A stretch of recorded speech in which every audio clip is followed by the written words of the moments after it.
Well, it turns out you are the ideal crowd for the next comic. Because you are Truman students, you are intellectual. And boy, did that just prove it. Thank you.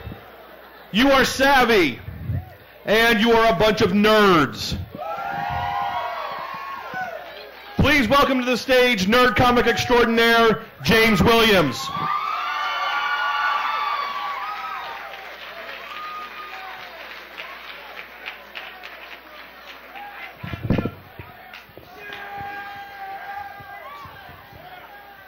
The Sparkle Fairies won't leave me alone. Things are hard to get rid of than cooties. So, I gotta tell you guys, I love science. Who here loves science?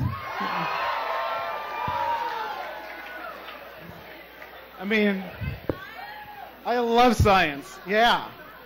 Just think of all the great things it's brought us. Just think of these for a second. It brought us the healthcare system. Yeah. And Dr. Kevorkian. Oh, crap. I didn't mean to say that one. Okay, let's try again. It brought us industry and acid rain. Okay, one more shot. One more shot. It brought us automobiles and global warming. Oh, wait, no. That last one doesn't count because global warming's a myth.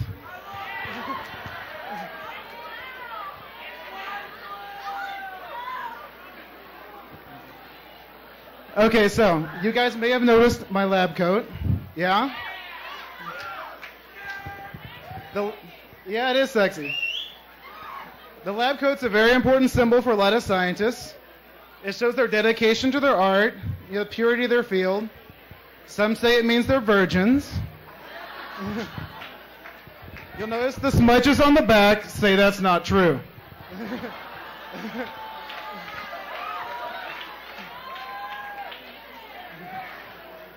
This brings us to the somewhat awkward subject of nerd dating. This can be a problem for a lot of nerds. Not many nerds are gifted with my imposing physique and my ravishing good looks. In fact, most of us are downright awkward.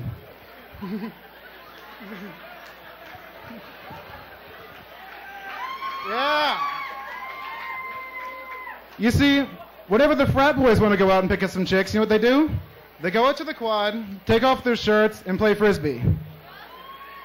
They just sit there and they flex. And they keep flexing. And the girls come by and sit out in the sun and look at them. It's like, oh. But for nerds, this is a little more difficult. We don't have the social skills, we don't have the looks. All we have is our sexy, sexy minds. Yeah. So what we do? We go to a party. We drink a little bit of solvent, like they call it ethanol. And we sit on the couch, and we quote Monty Python back and forth for hours.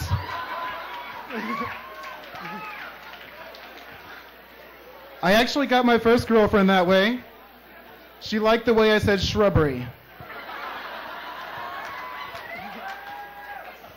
Said, bring us a shrubbery. She's like, damn.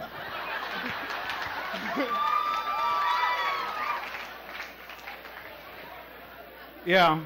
And so for nerds who can't speak Monty Python like I can, we have nerdy t-shirts. Yeah. Basically, you wear a t-shirt and it has a little snappy slogan on it.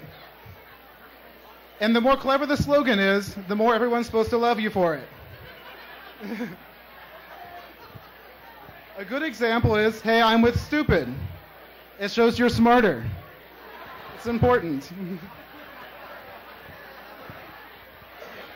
Of course, the problem with being a nerd is, once you've attracted said girl, it's really hard to ask her out.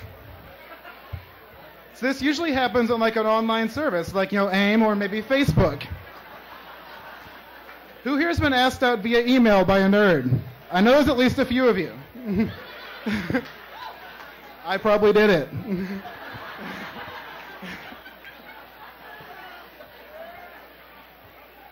Yeah, so actually Facebook's become a real problem today.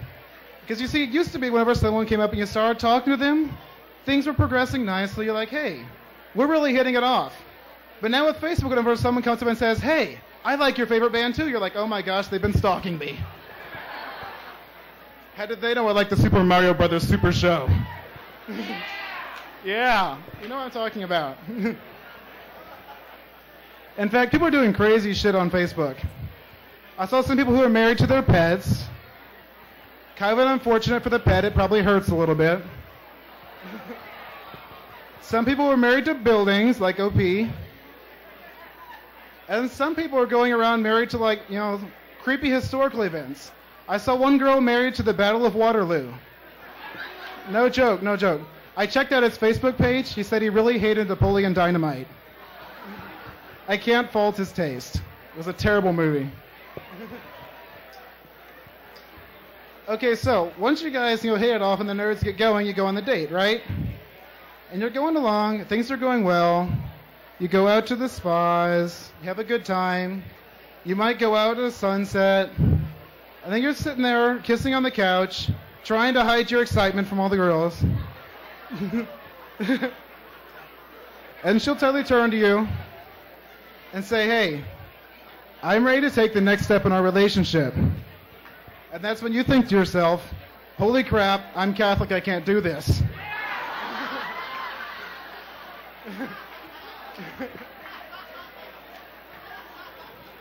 But don't worry, she was just talking about hooking up on Facebook. It wasn't really serious.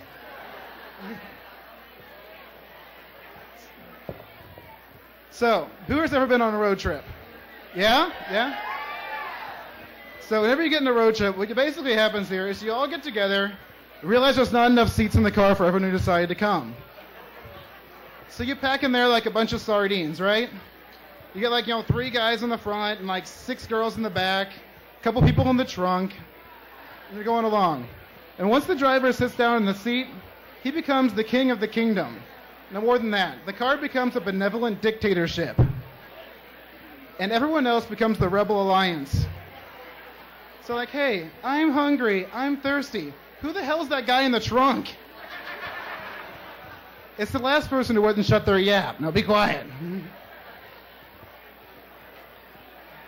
That's all I got tonight, thanks.